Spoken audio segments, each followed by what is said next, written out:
Another interesting set of coincidences is Paul's collection of money to help the impoverished Christians in Judea in his third missionary journey.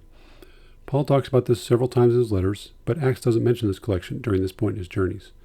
First, in 1 Corinthians 16:1, Paul says, "Now concerning the collection for the saints, as I directed the churches of Galatia, so do you also," and so on. Down in verse 4, "If it is fitting for me to go also, they will go with me, but I will come to you after I go through Macedonia."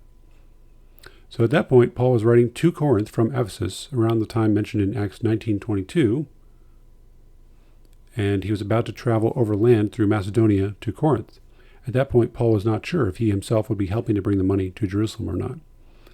Paul mentions the collection again in 2 Corinthians. In chapter 8, Paul brags generously about how generously the Macedonians have been giving, and then in chapter 9, Paul tells the Corinthians that he's been bragging to the Macedonians about how generous the Corinthians will be.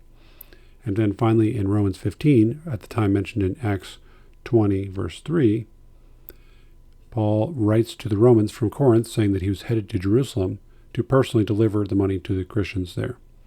So in all these places, Acts perfectly fits the chronological plans mentioned in Paul's epistles, but it doesn't mention anything about the fundraising Paul was doing.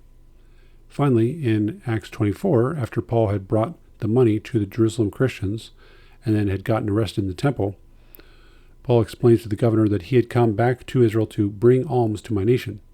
So there's a set of indirect, undesigned confirmations between Acts and the letters of Corinthians and Romans about this collection. If the author of Acts had been writing fictional stories based on the epistles, he would have added more mentions of this collection of money to try to make it match better. But instead, Luke's itinerary details in Acts perfectly match the epistles without mention of the collection of money.